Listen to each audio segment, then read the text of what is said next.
आनंद के ऊपर बात करेंगे हम।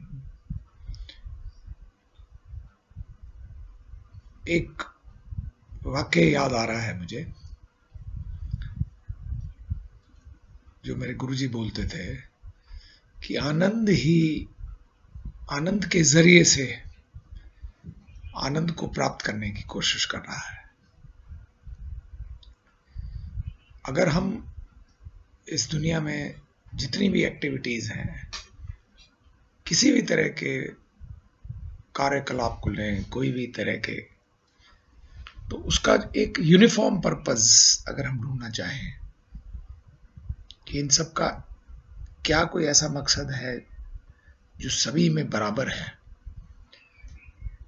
तो हम इस निष्कर्ष पर पहुंच सकते हैं कि जो भी कोई चीज कुछ करने की कोशिश कर रही है, जो भी कोई इंसान, कोई जानवर, कोई पौधा, कोई भी लिविंग चीज कुछ करने की कोशिश कर रही है, उसका जो मकसद है वो आनंद है।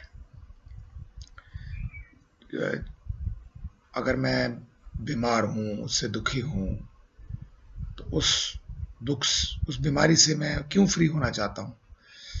क्योंकि उस बीमारी से फ्री होने में मुझे खुशी मिलेगी।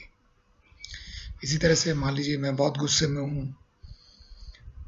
तो उस गुस्से से फ्री होने में मुझे खुशी मिलेगी, इसीलिए गुस्से को मैं बाहर निकाल रहा हूं।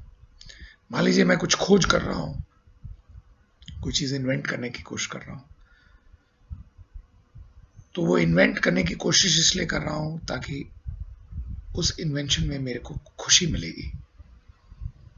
इसी तरह से हम कोई भी एक्टिविटी, जैसे अब मैं बैठा हुआ हूं या बोल रहा हूं या देख रहा हूं या सुन रहा हूं या टच कर रहा हूं या किसी चीज का स्वाद चख रहा हूं, ये जो हम 5 जो है कर्मेंद्रियों से और ज्ञानेंद्रियों से, 5 ज्ञानेंद्रियों से और माइंड से काम लेते हैं।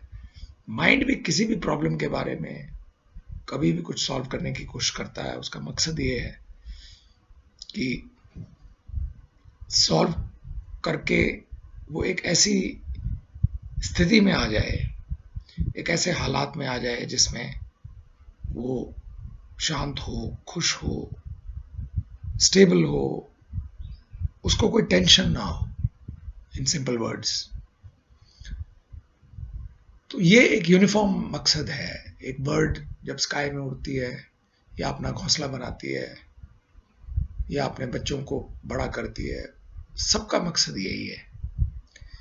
पेन भी जो हम बर्दाश्त करते हैं, उसको हम पसंद नहीं करते, लेकिन उसका मकसद जो है वो पेन से आप बाहर निकलकर आनंदी है।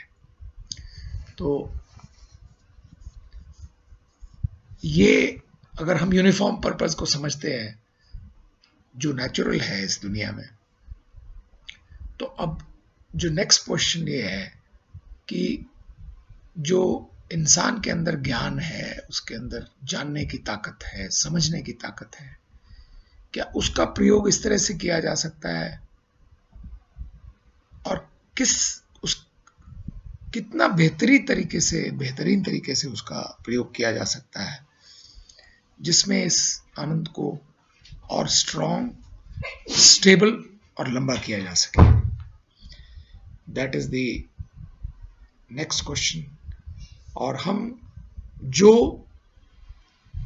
इस खुशी को पाने के लिए रिस्ट्रिक्टिंग फैक्टर्स हैं हमारी अंडरस्टैंडिंग के, both about the human mind as well as the environment and the forces which are working within the environment, उन के बारे में अंडरस्टैंडिंग के लिए हम नेक्स्ट जो है वो एक्सप्लोरेशन करेंगे, which will be the content of the next video. God bless. Thank you.